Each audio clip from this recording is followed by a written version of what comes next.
Faltan 6 minutitos para las 9 de la mañana y abrimos la charla y la primera entrevista con uno de los temas que mencionábamos al inicio de Arriba Gente, que tiene que ver con la votación el próximo martes en Cámara de Diputados del proyecto de corresponsabilidad en la crianza. Y por eso recibimos a Fabiana Condon, psicóloga especializada en violencia, vocera además de la campaña Mala Ley Daña la Infancia. Bienvenida, Fabiana. Buenos días. Buen día, bienvenida. Bueno, ¿por qué se dice que este proyecto de ley es malo y puede llegar a perjudicar a las infancias? Estamos planteando desde hace mucho tiempo que es una mala ley, que daña a la infancia, porque es un proyecto que está planteando, entre varias cosas, imponer visitas o plantear visitas en denuncias por violencia o en aquellas situaciones donde hay medidas cautelares, plantea y orienta las visitas en esos casos.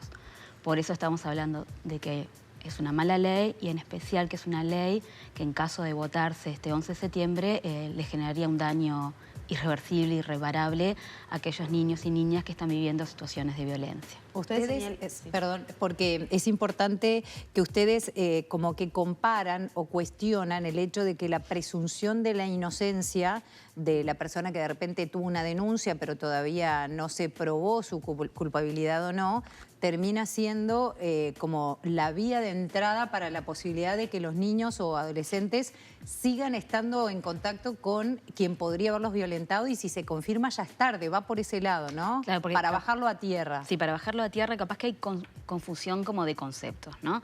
Cuando se denuncian situaciones de violencia, lo que debe de primar siempre es la protección de los niños y niñas que viven esas situaciones de violencia. Eso no está en contradicción con el principio de inocencia que tienen las personas que son acusadas de un delito, ¿no? Que por supuesto corren en paralelo, pero no están en contradicción. Por eso estamos diciendo que no debería de primarse el derecho de las personas denunciadas a mantener las visitas con sus víctimas, ¿no? Porque eso lo que hace de alguna manera también es atacar la posibilidad de investigación debida, además de la protección de los chiquilines en particular. Capaz que algo que nosotras estamos viendo y que estamos insistiendo, no solo las organizaciones sociales, sino también los magistrados, los defensores de oficio y la fiscalía, que hoy en día tenemos muy buenas normas, realmente muy buenas normas con respecto a la regulación de la tenencia, la visita y en especial de la protección ante la violencia, pero hay problemas muy graves, digamos, en la implementación de esas normas vigentes por cuestiones de formación y en especial por cuestiones de recursos. Ustedes saben que los defensores de oficio se manifiestan en conflicto porque cuesta mucho desarrollar su trabajo por un tema de recursos. Venimos manifestando las organizaciones, pero también la Fiscalía y los jueces, que la implementación de la Ley de Violencia Basada en Género y del Código de la Niñez ha tenido sus dificultades porque no hay recursos. Los plazos de las normas vigentes son muy buenos, o sea, en temas de violencia de género plantea que cuando hay denuncias de violencia de género hacia la mamá, se tienen que disponer medidas de protección hacia los chiquilines para evaluar en condiciones seguras. Y esos plazos estamos hablando solo de 3 meses. Que incluso si los chiquilines quieren y si hay un equipo técnico que evalúa que es adecuado que vuelvan a ver al papá o a la mamá denunciada por violencia, se puede hacer. Son solo 3 meses, ¿se entiende? Y en casos de denuncias por violencia sexual, la ley vigente actual plantea que cuando un niño, ¿no?, se denuncia una situación de abuso sexual, deben de disponerse medidas de protección obligatorias. No tiene que ese niño estar viendo a la persona denunciada por abuso sexual, pero si quiere y está el visto bueno de un equipo técnico, puede corresponder la revinculación. Estamos hablando de muy pocos meses. El problema es, a no ser obviamente que se evalúa que la medida cautelar tiene que prolongarse por cuestiones de seguridad, ¿no? Que eso también pasa. Lo que pasa hoy es que eso no está sucediendo porque no hay recursos, entonces no se cumplen con los plazos. Claro. Pero los niños y las niñas no tendrían que quedar rehenes de que no se está poniendo los recursos necesarios para que la ley se cumpla en tiempo y forma. A veces el problema se puede llegar a estar denunciando de aquellos padres que entienden que son inocentes y puede llegar a plantearse un panorama de una denuncia que no tiene un sustento válido, digamos, por no decir una denuncia falsa. Capaz que divido la respuesta como en 2 cosas. Bien. Por un lado, las demoras son un problema muy grande para, por supuesto, los papás y las mamás que están siendo denunciados por violencia y en primer lugar para los chiquilines. O sea, la demora en la respuesta es un problema que afecta a muchos gurises, que afecta a muchos papás y a muchas mamás o familias que pasan por el sistema de justicia, ¿no? Otra cosa es las denuncias o la idea de denuncia falsa. En nuestro país no hay registro, no hay estudios que hable de denuncia falsa. Sí existe una figura penal, que es la simulación de delito, que puede corresponder a muchos delitos, porque es verdad que hay mucha gente que puede simular delito, ¿no? Ya sea de violencia o bueno, de robo o de cualquier otra cosa, ¿no? Pero que no quiere decir, por ejemplo, también que las investigaciones penales que demoran y que llegan tiempo, a veces no se llega a la sanción penal. Que no se llegue a la sanción penal no quiere decir que el hecho no haya ocurrido. Lo que quiere decir es que no se encontró la prueba o la evidencia suficiente para condenar penalmente a una persona. Eso no convierte la denuncia en falsa. Lo que muestra es que no hubo evidencia para condenar penalmente. Lo mismo pasa con un robo, ¿no? Nos pueden robar, quizás no se encontró responsable, no se encontró evidencia para condenar a la persona que robó y no quiere decir que el robo no existió. En estos hechos lo mismo, ¿no? Hay situaciones de violencia que pasan a la justicia penal, lleva un tiempo la investigación penal y a veces no se llega a poder condenar. Pero sí requieren muchas veces, o la justicia entiende que esos niños y esas niñas aún estarían expuestos a situaciones de violencia si continúan en visitas con esas personas y por eso a veces se interrumpe o se definen a veces algunas medidas de protección, visitas vigiladas o otro tipo de cosas. Te decía que ustedes entienden que no hay datos ni evidencia que pueda justificar que, bueno, que esto sea una mala ley, digamos, lo que está vigente, ¿no? El tema de esas denuncias que tal vez no tienen un final como el que está señalando recién, ¿no? Y que se terminan en derivaciones de otro tipo. Claro, exactamente. O sea, para defender este proyecto vigente. Este proyecto de ley, no hay datos ni evidencia. Este proyecto de ley, ahí va, no presenta ni datos ni evidencia que muestren que la legislación actual vigente no cumple en la letra con garantizar los derechos de todas las partes. Por otro lado, este proyecto se sostiene en el relato y en el discurso de personas que dicen ser víctimas de denuncias falsas, que no presentan datos y que no presentan evidencia. Por otro lado, a nosotros nos parece importante que la ciudadanía sepa que a la comisión, tanto del Senado como de diputados, todas las delegaciones que hemos ido, ya sea de organizaciones sociales especializadas nucleadas en esta campaña, como la cátedra, distintas cátedras de la Facultad de Derecho, cátedras de la Facultad de Medicina, la Asociación de Pediatras, de Psiquiatras Infantiles, los trabajadores sociales organizados, los psicólogos organizados, UNICEF, que es el organismo internacional que da monitoría al cumplimiento de la Convención de los Derechos del Niño, Institución de Derechos Humanos, todo y cada uno de los organismos, academias, sociedad civil, organismos internacionales, han ido a plantearle a diputados que este proyecto de ley vulnera los derechos de los niños, que vulnera el interés superior, que vulnera el derecho a ser oído y que en especial pone en riesgo a los niños que viven situaciones de violencia. De hecho, ustedes plantean que es un retroceso y podría significar un incumplimiento con respecto a lo que son los convenios internacionales y normativas que van mucho más allá de lo que es el país que Derecho Uruguay ha suscrito. Exactamente. Y vuelvo a decir, no solo nosotras las organizaciones sociales, lo planteó UNICEF en comisión y ahora lo planteó enviando una comunicación a cada uno de los diputados. Seguramente Uruguay va a ser observado por ser el país que incumple, ¿no?, garantizar los derechos de los niños en caso de que esta ley se vote. Pero además a mí me parece importante porque quienes quizás no están o quizás no es prioritario pensar que Uruguay sea sancionado, este proyecto de aprobarse pone en especial situación de riesgo a los chiquilines que viven situaciones de violencia. Y eso es lo que tenemos que entender. Los chiquilines tienen que ser priorizados. Nosotros sabemos que en la discusión parlamentaria muchos senadores en su momento y en este momento en diputados se han informado, han estudiado, han discutido. De hecho, ustedes saben, ¿no?, que hay como opiniones como encontradas. Pero igual se insiste en votar el proyecto en contra de todos los argumentos, en contra de todas las evidencias.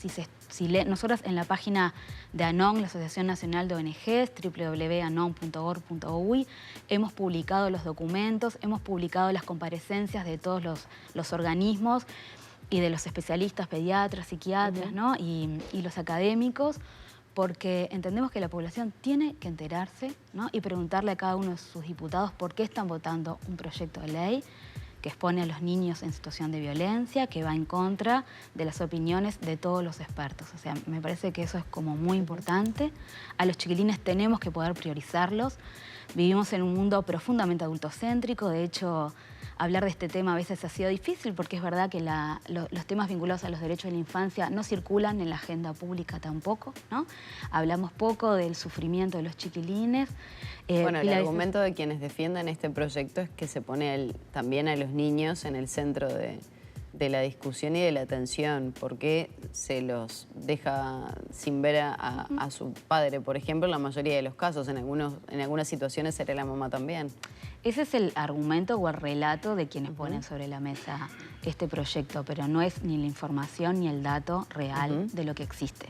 Por eso nosotros estamos diciendo, una cosa es los intereses de los colectivos que impulsan, digamos, como acciones, y otra cosa es la responsabilidad que tiene el Parlamento de legislar con evidencia, con datos y priorizando los derechos de los niños. Hablando de evidencias y de datos, el año pasado, sin ir más lejos, 8 niños y adolescentes fueron asesinados a mano de sus padres o de la pareja de su mamá. Esto se le denomina muchas veces violencia vicaria. ¿Qué significa esto y cómo también se tienen en cuenta estos datos para defender esta postura respecto a este proyecto de ley? Re importante, Maggie, lo que decís es otra de las cosas que planteamos. Los datos contundentes y evidentes y que existen son estos, ¿no? Homicidio de 8 niños, 7 niños asesinados por su papá, 1 por la pareja de su mamá. El año pasado el CIPIA planteó 7.035 situaciones, 20% de situaciones de abuso sexual, la mayoría en su fase crónica, quiere decir que a los chiquilines les cuesta mucho relatar las situaciones de abuso. Cuando hablamos de abuso sexual estamos hablando de situaciones donde en un alto porcentaje son papás o parejas de las madres, tíos o abuelos que abusan sexualmente, que manipulan, que amenazan y que además niegan los hechos. Las personas que violentan niegan los hechos de violencia. Lo que hacen es amenazar a las víctimas y culpabilizar a las víctimas. Entonces es muy ingenuo y de alguna manera tenemos que tener la responsabilidad de reconocer los datos y de entender la dinámica de la violencia, que fue lo que fuimos a plantear. Es que justamente, como lo planteaba Maggie, lo que preocupa es esa lucha de intereses y muchas veces con los niños de rehén que se da muchas veces en las parejas. Uno conoce una cantidad de datos, de comentarios en los cuales por dañar a uno de los miembros de la pareja, no solamente con hacer quizá denuncias que usted decía, no son falsas, pero sí hay algunas que después se desestiman, como que la línea es tan delgada que uno dice, bueno, ustedes plantean que la solución son los recursos. Y por supuesto creo que en algo que todos estamos de acuerdo es que el centro debe ser el menor, eso no se discute. Pero ¿cómo se llega entonces a una resolución que deje de vulnerar, como lo decía Maggie, con estas situaciones y con estas cifras que cada vez asombran más? Uno quiere pensar que es porque hay más denuncias, ojalá que así sea, porque se pueden tomar cartas, pero no deja de ser una situación que nos golpea la cara. Exactamente, pero eso se soluciona con recursos y una respuesta inmediata, no con una ley que lo único que va a hacer es entregar a los niños a las personas que violentan. Si los chiquilines son rehenes de adultos que no están pudiendo cuidar a los chiquilines, que es verdad que conocemos muchas historias, ¿no? De chiquilines que quedan en el medio de conflictos eternos. Conocemos más de las buenas separaciones, pero es verdad que hay muchas situaciones realmente conflictivas, dilemáticas. Lo que hay que priorizar es escuchar y atender qué puede ser lo mejor para los chiquilines, que a veces es estar con uno, con el otro, o capaz que con ninguno de los dos. Por eso estamos diciendo que no se está priorizando a los chiquilines. Pero ante ese planteo, cuando ustedes han tenido los contactos en el Parlamento, en las diferentes instancias, ¿qué respuesta han tenido? Justamente lo comentábamos, ha sido muy discutido, hay posturas encontradas entre los diferentes legisladores ante la posibilidad de encontrar ese otro camino que sería más recursos. Ninguna respuesta. O sea, hemos acudido todas las delegaciones, vuelvo a decir, a presentar los datos, la evidencia, a decir nos tenemos que acordar de la cantidad de situaciones que viven, la cantidad de niños que viven en situaciones de violencia, no podemos olvidar los 8 niños que fueron asesinados el año pasado y no hubo ninguna respuesta. Si ustedes leen los argumentos de la votación, no tiene dato ni evidencia y no puede citar ninguna delegación, porque todas las delegaciones fuimos a plantear lo mismo. Este proyecto no está poniendo en el centro de los chiquilines, lo que está haciendo es exponerlos a situaciones de violencia. Entonces, cualquier niño o niña que denuncie una situación de violencia o una mujer que denuncia una situación de violencia basada en género y que la justicia entienda que tiene que haber medidas cautelares, igual ese niño, esa niña va a tener que ver a ese papá denunciado. Lo que a mí me parece importante que quede claro, no todas las situaciones requieren que las medidas cautelares se prolonguen, pero todas las situaciones deberían de priorizar una evaluación en condiciones seguras para los niños. Vuelvo a decir, los 8 niños que fueron asesinados el año pasado, algunas situaciones tenían denuncias previas. ¿Qué pasó con esas situaciones? ¿Hubieron medidas cautelares o no? ¿Hubieron evaluaciones serias de la situación? La verdad que a veces no nos podemos anticipar. Y la única manera de anticiparnos es proteger provisoriamente. Vuelvo a decir, la ley vigente es provisoria las medidas. Estamos hablando de 3 meses, estamos hablando de 6 meses. Si existieran los recursos para que esto se acelere y se haga en tiempo y forma, prevendríamos que niños mueran, que gurises, pediatras y psiquiatras fueron a plantearle a los parlamentarios que las emergencias médicas muchas veces ingresan muchos chiquilines con intento de autoeliminación porque no soportan el sufrimiento del abuso que viene en su casa o de la violencia que viene en su casa. Quienes trabajamos en estos temas decimos, hay papás que violentan, hay mamás que violentan, hay papás y mamás que entregan a sus hijos para la explotación sexual y son los primeros que van a pedir las visitas cuando hay denuncias porque quieren que los gurises no hablen, porque quieren amenazar, ¿no? Porque quieren continuar con la situación de violencia hacia sus chiquilines. Entonces, negar la realidad de la violencia, negar la realidad del conocimiento sobre la dinámica de la violencia es inaceptable de alguna manera, inentendible. Va de la mano de los recursos que usted mencionaba, pero también uno piensa, ¿está preparada la justicia? ¿Está preparada esa área que recibe justamente ese tipo de situaciones tan extremadamente complejas para, más allá de la aplicación o no de esta ley, para contener, para encontrar el camino correcto, para no seguir revictimizando a quien sufre esta situación? Y todavía no. Eso está claro, ¿no? Me parece que quienes también transitamos por la justicia, y además vuelvo a decir, tanto magistrados como defensores de oficio y la propia Fiscalía también lo ha planteado, ¿no? Que el fortalecimiento de los recursos es necesario para que la respuesta sea en tiempo y forma, para que los profesionales tengan formación, por ejemplo en el tema de la Fiscalía de Delitos Sexuales, faltan fiscalías especializadas en el interior del país y eso se nota, ¿no? Porque bueno, las fiscalías en el interior del país atienden muchos delitos y eso impacta obviamente en los tiempos, impacta en la formación de los profesionales y impacta obviamente en las personas que transitan por la justicia. Pero es una cuestión de mostrar una voluntad política clara en fortalecer la formación, fortalecer los recursos. Si queremos realmente atender este problema, si realmente es prioritario atender este problema, tanto la defensa de los niños como la atención de la presunción de inocencia y cumplir con los plazos para que todas las partes no se vean afectadas en las demoras, bueno, que se prioricen los recursos. Ahora, entregar a niños a maltratadores y abusadores para resolver ese problema es de las acciones creo que más graves que hemos llegado como a ver en una respuesta de un sistema democrático. Fabiana, no me quiero alejar de, sobre todo ese gráfico que estamos viendo que impacta, ¿no? El homicidio de 8 niños a mano de sus padres o de la pareja de su madre. ¿Qué significa la violencia vicaria? Porque a veces cuesta entender cómo una persona puede asesinar a sus propios hijos, a su propia sangre, ¿no? Que a veces son personas totalmente indefensas que hasta estaban durmiendo, como pasó acá en el centro de Montevideo, para castigar a la pareja. Para castigar ¿Cómo se explica ese razonamiento, no? Porque estamos hablando de un proyecto de ley que podría entregar a personas violentas, no sé si la custodia, pero sí las visitas compartidas de esos menores de edad.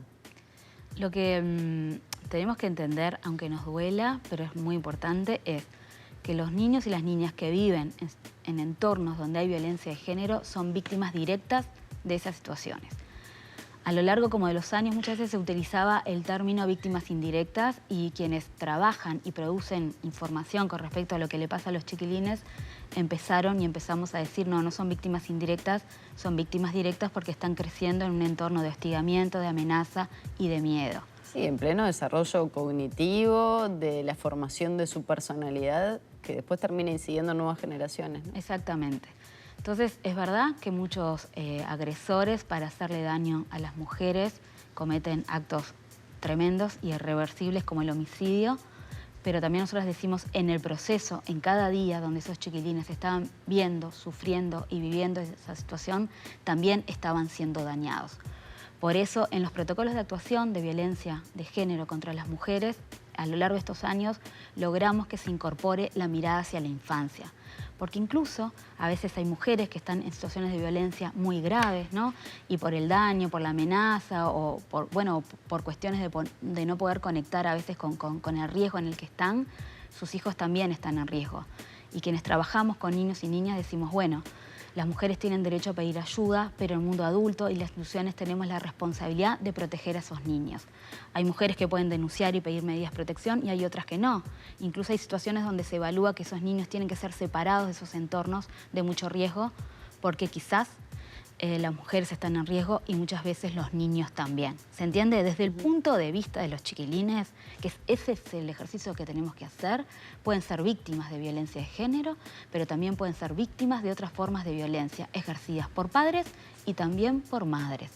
Por eso estamos diciendo, si hacemos el ejercicio de pensar en los chiquilines, este proyecto de ley expone a los chiquilines a visitas con padres que ejercen violencia, con padres que pueden ser acusados de abuso sexual y también con madres que pueden ser muy violentas o madres que estén entregando a los chiquilines a situaciones de violencia extrema. ¿Se entiende? No estamos hablando de papás contra mamás, estamos hablando de un proyecto de ley que no está considerando la realidad de las situaciones extremas de violencia que viven los chiquilines. La vicaria es una, pero no es la única. Fabiana, muchas gracias por acompañarnos esta mañana. A ustedes. Cerramos por aquí la charla con Fabiana Condon, psicóloga especializada en violencia, vocera además de la campaña Mala Ley Daña a la Infancia. Recordemos que el próximo martes se vota en la Cámara de Diputados este proyecto de corresponsabilidad de la crianza.